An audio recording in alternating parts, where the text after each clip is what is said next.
Hi, Joel Martin here with Fairway's First Team, and I'm here with Justin Green, one of my great realtor partners. And Justin specializes in assisting folks buy their first rental property.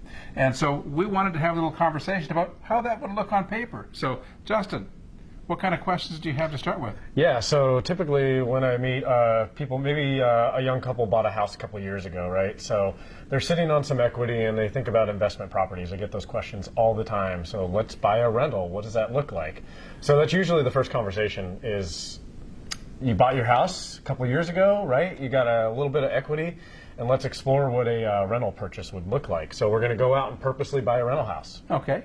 Purposely buy a rental house. I like that. So, okay, so generally on our side of the numbers, basically, which is what I'm going to concentrate on mainly, is we want you to have 20% down payment when you're going to make your first purchase of a rental property. So that being said, if you've got a couple $100,000 in equity or $150,000 in equity, depending upon what the future purchase looks like when it comes to purchase price, we're going to require 20% of a down payment. So if you're looking at a $400,000 rental property, we're going to need $80,000 down payment. Right. So they can pull that $80,000 out of their equity, and especially right now with interest rates as low as they are, a quick refinance, cash out to pull some equity out. Now they've got that $80,000 in their pocket to go put down on the next purchase. So that's basically how that would work and look. Right, and that's when I meet them. Usually I know the value of the house and approximate loan value. So usually I'm going in with a ballpark idea of what do they have, and they already know that a lot of times before they're talking to me too. So the bigger question that I have to set them up to talk to you with is making sure that they can qualify, right? Right, exactly. That's a big thing that people don't really think about, is that I'm holding this house for whatever it is, $300,000, $350,000, $400,000.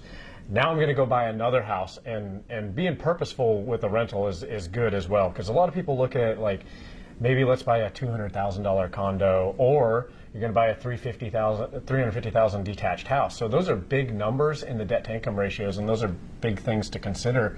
What are you financially capable of doing? Right. So when you're looking at your income to debt ratio, we as the lender are looking at your gross monthly income.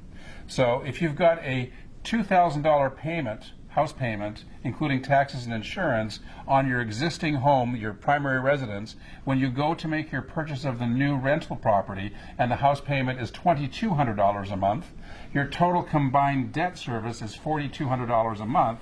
If you divide that into your gross monthly income, so if you make $10,000 a month, you're at a 42% debt ratio, that would qualify for us. Okay. Okay. Yeah, you can go within your debt to income ratio standards there. And don't you get some kind of bonus for renting the house? Well, you get the tax savings. You also get your income potential of the future rental as well. Okay. If you're renting that home for $2,500 a month, you've got some profit there that you're going to have because your payment's only $2,200 a month. So when you've got the $400 a month there that you're looking at increasing your profits every month to your income.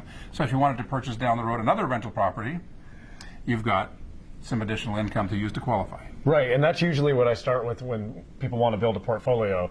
They're sitting on their first house and they want to enter the game in investment real estate. So it's getting into that first one, getting some cash flow coming in. And are you saying that cash flow after a year is probably going to help them qualify and continue to qualify for more and more rental property? Exactly. That's exactly the whole purpose, is to make sure that they're actually going to be able to afford and qualify. You want down the road to make sure that your rental is going to be paying for itself. Yeah. And you're not losing money, because you also have a couple of barriers to entry when it comes to repairs. Yeah. If someone didn't make a payment or a rent payment, you've got to make sure that you're going to be able to cover all that. Right. So you want to build that portfolio the proper way. So if you're looking at purchasing a home as an investment property, I would highly recommend Justin.